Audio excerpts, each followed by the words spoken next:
It wasn't. Yeah. Okay. So let's make sure we get the angle right so that it works. Okay. Third position we know is cool. And that's all stuff that you've done before. So that's where it's coming from.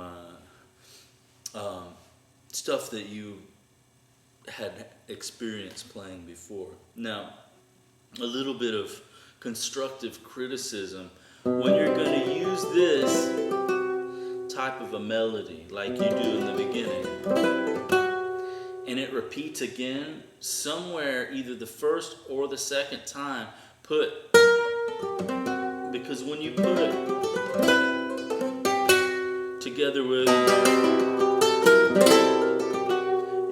gets an effect that you're not just repeating, that you've actually put a little bit more thought, or that you're trying to put a little bit more detail into how you're dealing with your melodies. It doesn't, you don't have to do it, but it's a way to make things less repetitive, which is always a flamenco way to go. Repetitive in kind of the tone of the thing, but the melodies never get repeated. Well, they don't. It's not that they never do, but it's nice when they don't repeat verbatim and they sound like, how a singer in a different verse, in the second verse of a tune that has the same melody, it's not exactly the same. It kind of makes it fresh. So,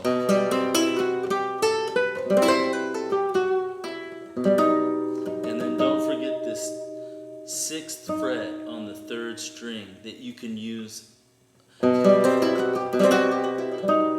to create a really interesting effect. Now, you keep the F in the bottom, and this chord is a fairly complex chord, but what it's hinting at is A, a fairly normal chord.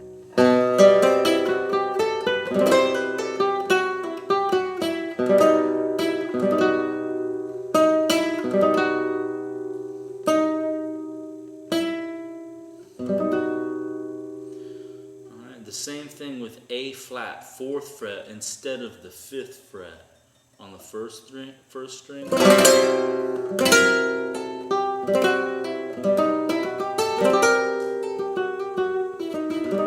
a little more exotic sounding.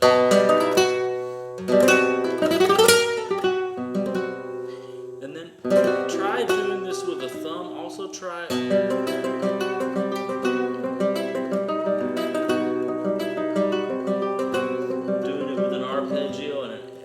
repeating A bass.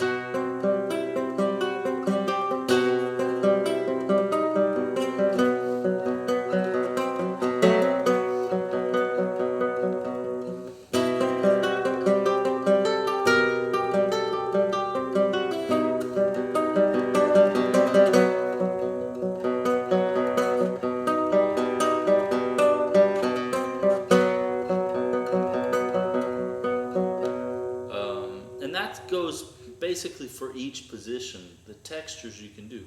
Picato's another option, not fast picato, but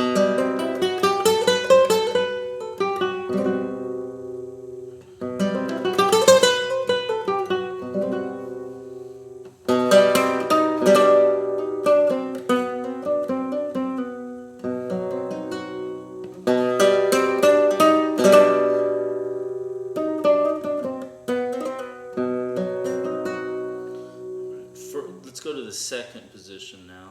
I heard you do that, and that actually sounded pretty cool.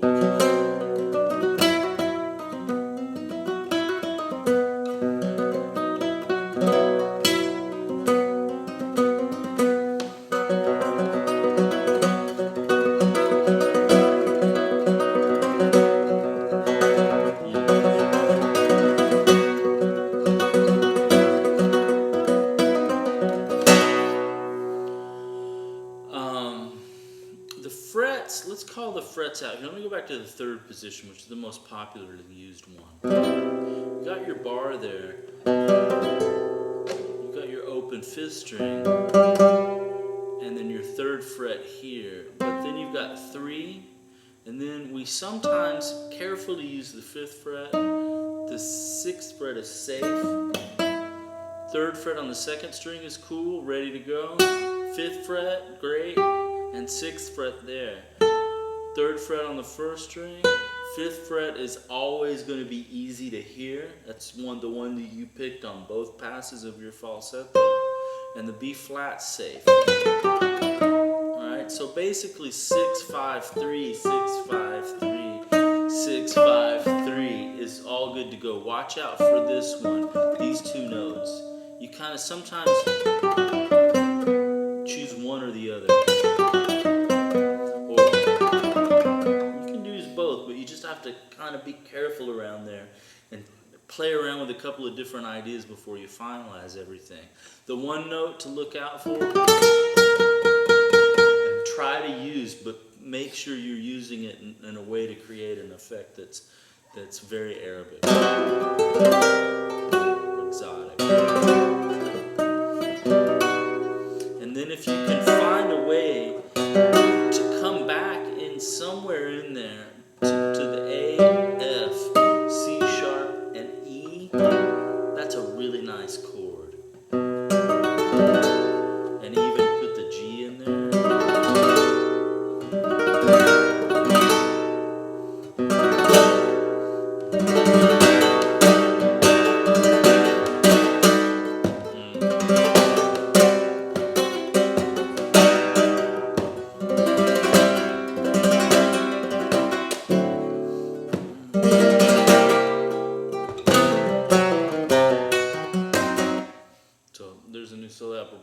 Falsetto from noodling around with that.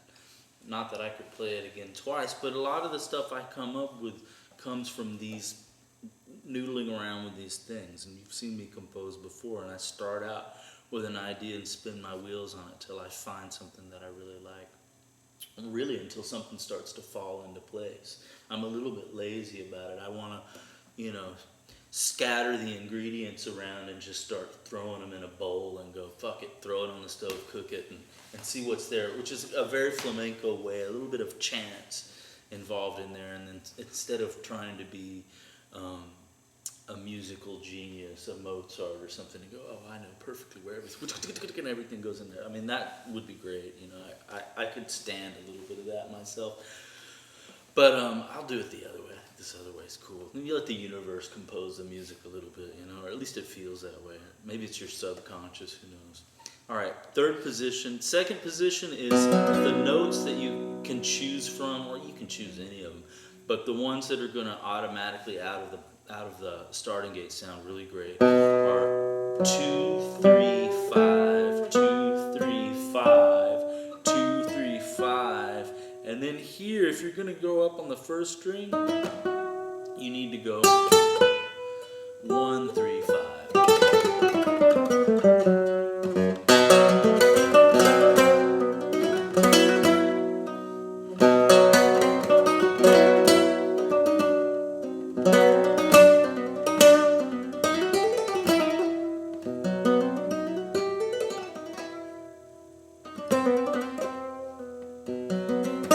And then if you should be able to reach up and grab the 6th fret.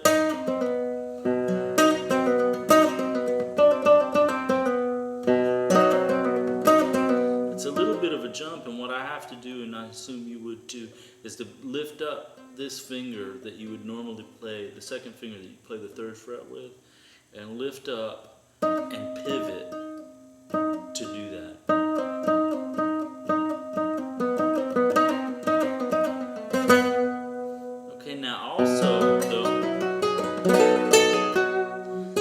Sharp is also another color. It's a little bit more optimistic than.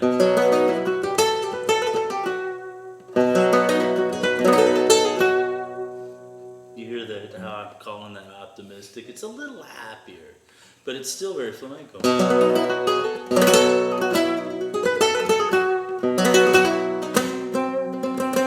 But you're putting together the F sharp with this B flat.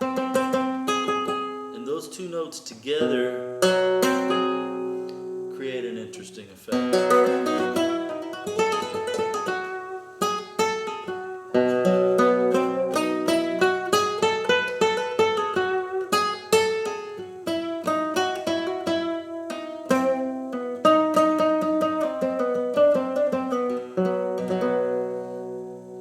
And the first fret.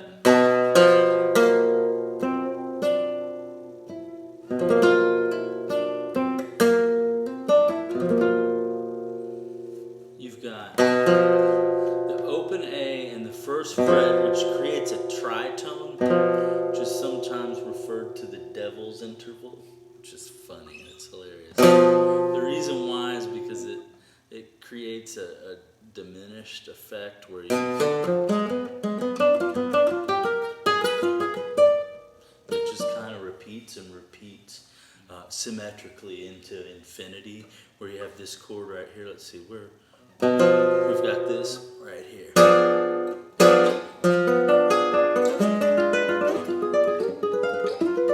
It's the same four notes, just repeat into infinity in a different order. E flat, A, C, G flat, G flat, C, E flat. What a A. Yeah, there was the A there. And the same thing, you just start shifting and I don't know, it has a dastardly sound. It's the chord they use when they're on the old silent films when they're tying the chick to the railroad tracks.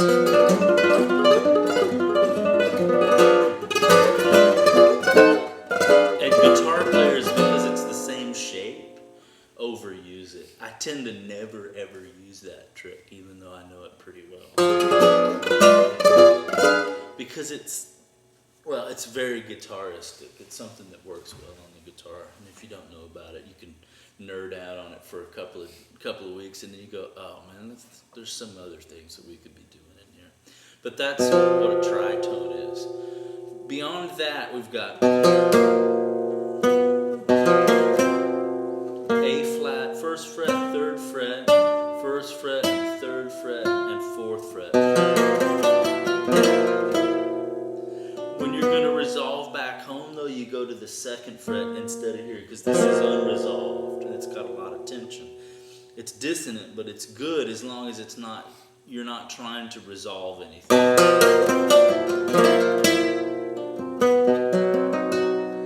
Sometimes I like the third fret on the second string. Sometimes I like this, the second fret.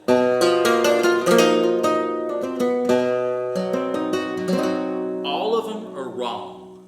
So it's the degree to wrong you want to be, you know? But they don't sound that wrong when you do them right. That doesn't make any fucking sense, but it does.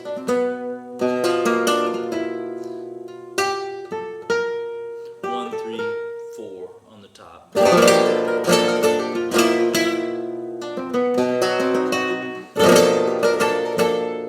Let's see what this. I don't like that one. I don't really like that one either. What I really like in here is this.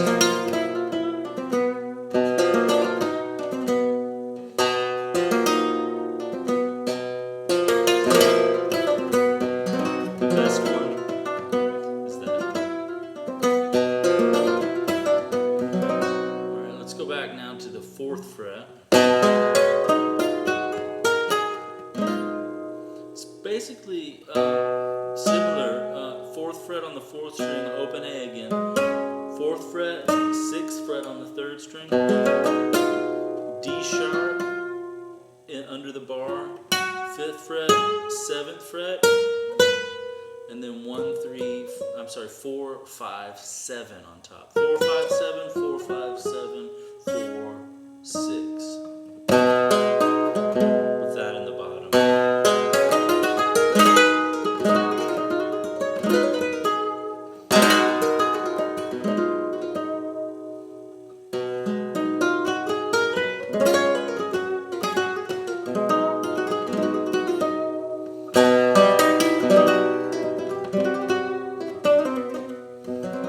So even though this is really kind of pretty and lush and happy,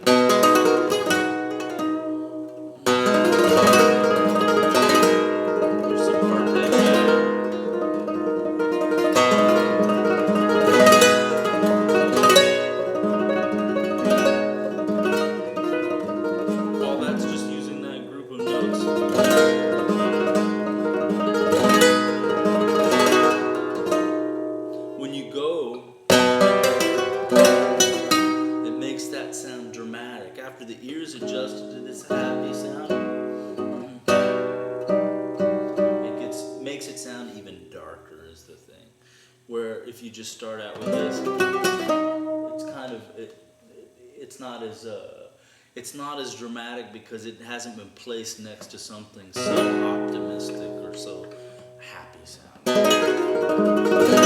hopeful. Now at the 5th fret, open 5, then here we have 7, 6.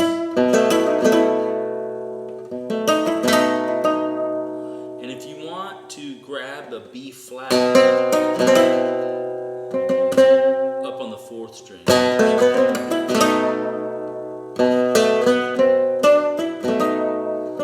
could use the 5th fret too if you're careful.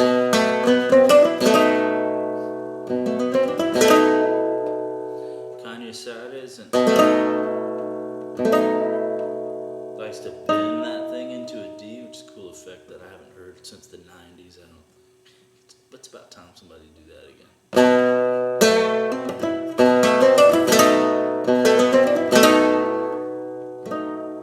And then 5, 6, 8. 5, 6, 8, or 5, 6, 7. On top of that.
Let's go to the 6th.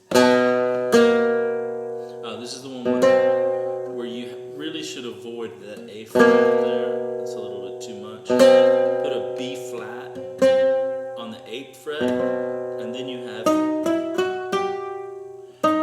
6, 7, 9 on the 3rd string, and then 6, 8. 6 and 8. Don't use 9 on the 2nd string. No, it's not going to work.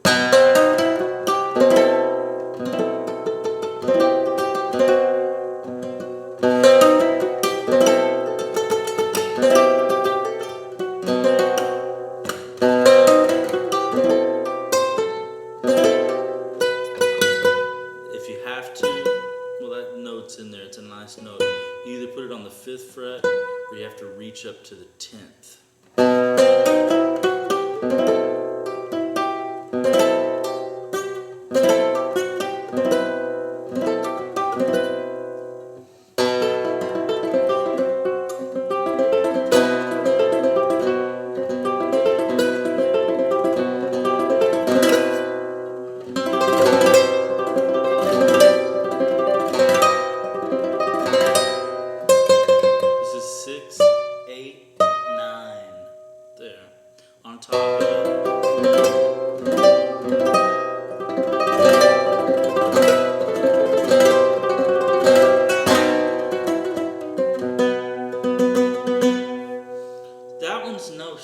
That's as traditional as it gets. It's kind of the same thing, a third up, as this whole group of notes here.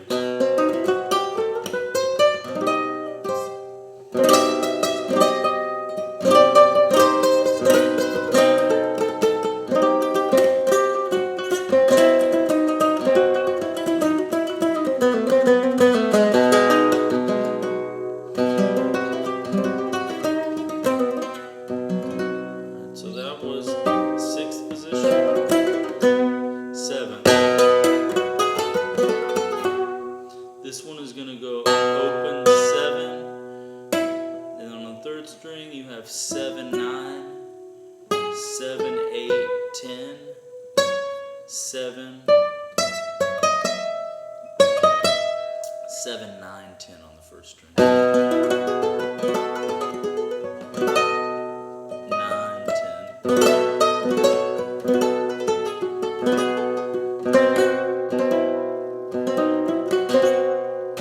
But you still, on the fourth string,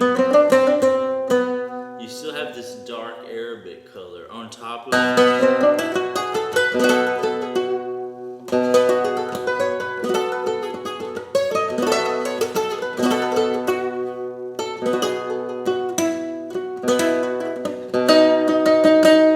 11th fret.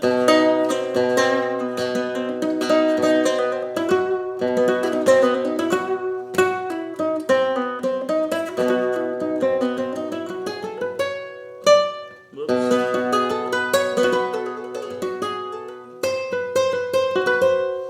You can reach back and grab the 6th fret if you want. It's hard.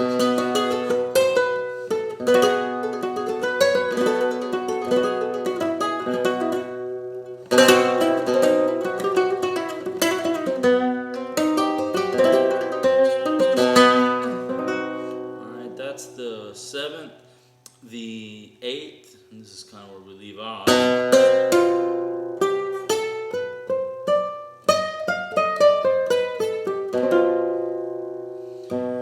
Open 8, 8, 10, and then you have 8, 10, 11, and then 8, 9, 11.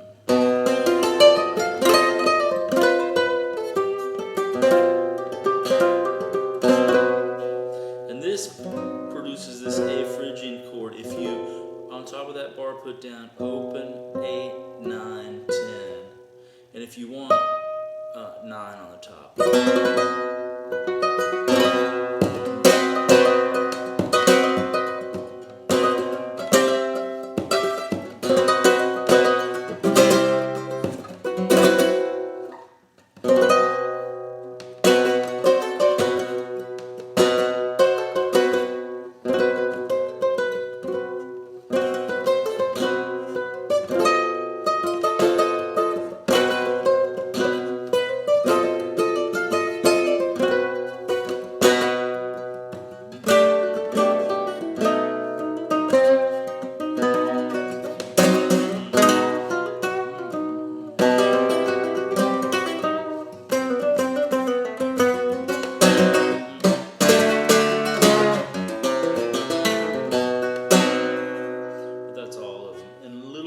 Detail and a little bit of what can be done with them.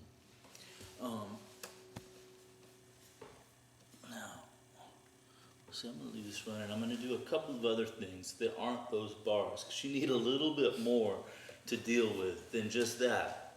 There's the stuff that I ended with that will be for remates, but I'm going to get to that too, but I want to give you a couple of chords to mess around with too. They're bigger chords, and it'll be a good exercise for you to work on the fingering of these chords to get used to making them sound like something. What this is a fancy ass D minor chord, but it's spread out across the fretboard. It's 5, 7, 3, 6, open.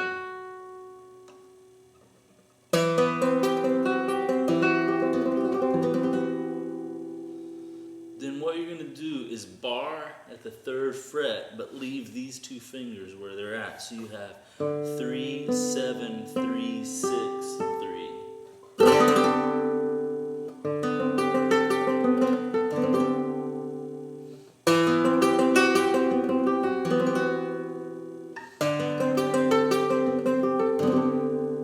And if you want to,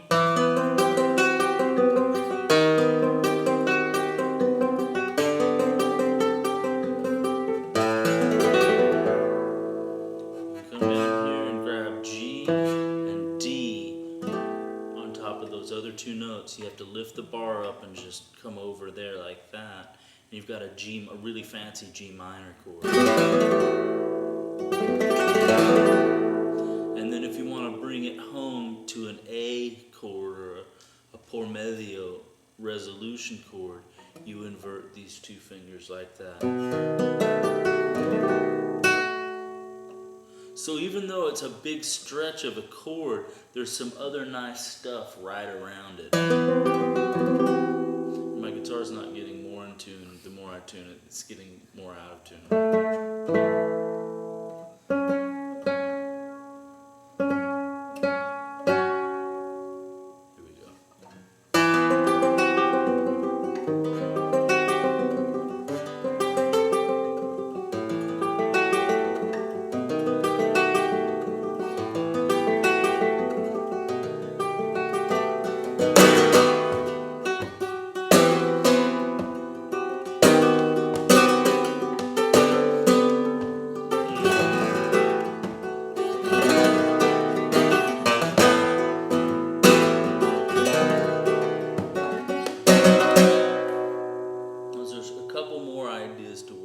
Now, in like manner,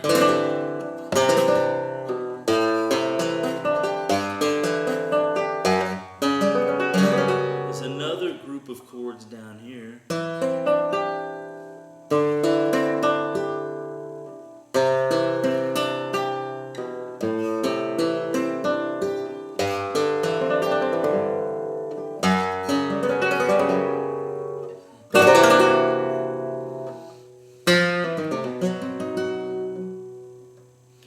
That's open, 3, 1, 1.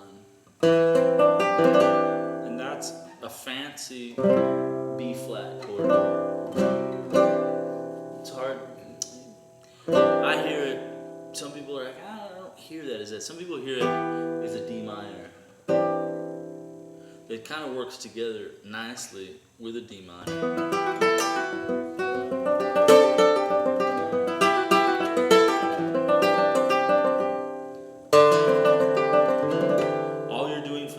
Chord in the series is adding a C, a B flat, but to keep that down you have to kind of move over, and you'll have to support yourself. You have to go, you can do it, you just kind of hop over, but you do have to bend over this direction on the side of your finger to make it happen.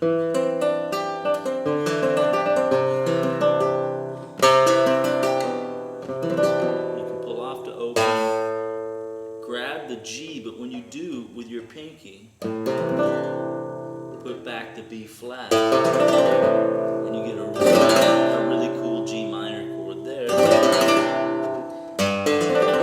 A really cool F suspended chord here.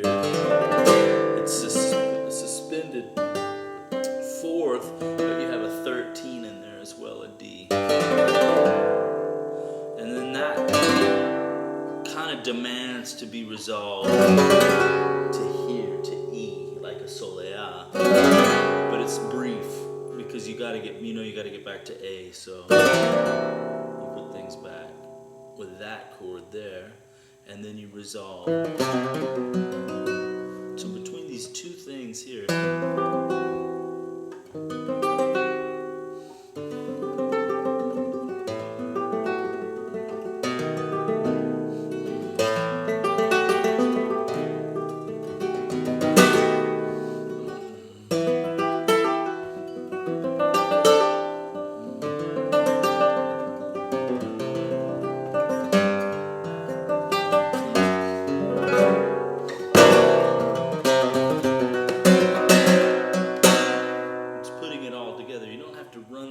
cycle, and what could be nice is to do it out of order and find a different order, but I've got a melody cruising in the bass that's following a particular order.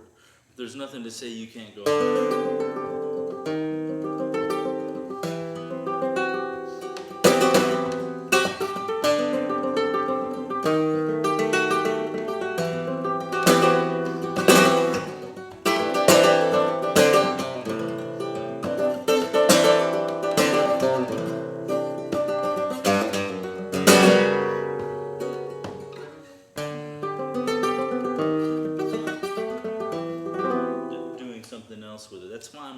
not showing this for you to learn it in any particular order, but I'm giving an example of an order that works. But until you go and play with it to see what and where you can take these colors, once you get your fingers to make the sound, that's where all the creative part will come in. And your ear and all the stuff you've heard, from what I can tell with what you did with the tientos idea, should fall into place, more or less. I can probably predict that it'll be a little bit simpler an idea than I hear right off the bat, because I've been looking for shit for a long time that's different, because you get tired of hearing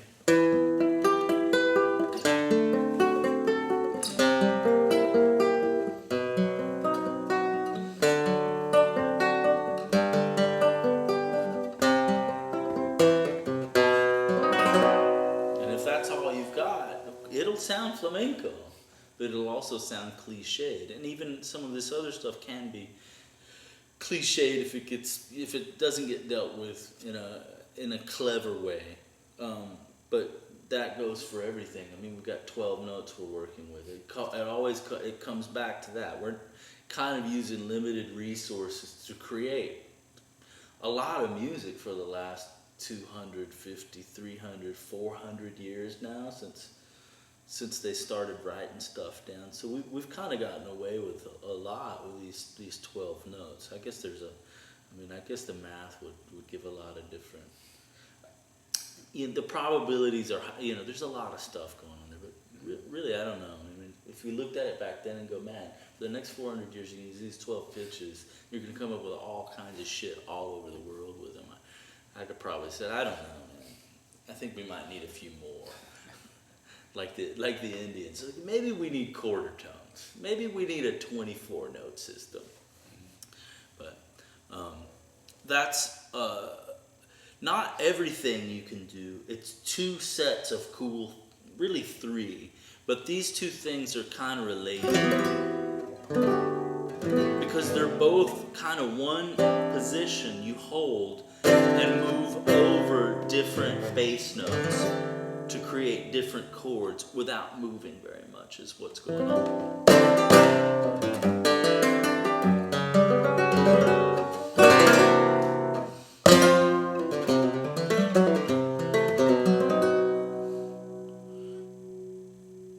There's this thing which we've used too much. But you can use it too much too. I use it too much. The cool thing about this thing is it can be taken up in the third position and repeated.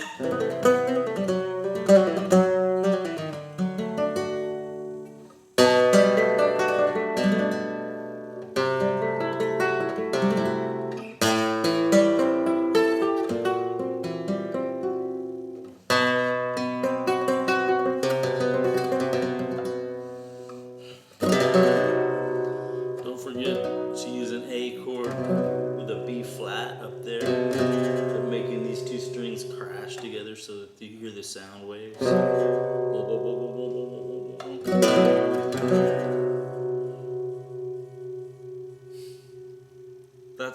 That chord is magical. On most guitars, with the capo on the second fret, it gets that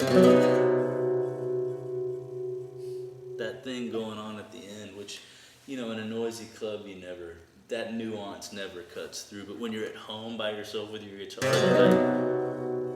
it's doing some of the work for you, the guitar, the tool, So check those chords out and see what else you come up with. Not necessarily for tientos, but just to put sounds together. Eventually, start to craft them into slow 4/4 for tientos. But really now, just try to make those sounds. Try to make some sounds and try to go, that is dark, that's light. Decide for yourself. Don't just take my word for it or my description of it. Kind of figure out what's going on there and how you hear it and how you might use those different shades of doing things. See what you come up with just as sounds. Leave the rhythm out of the picture for a while.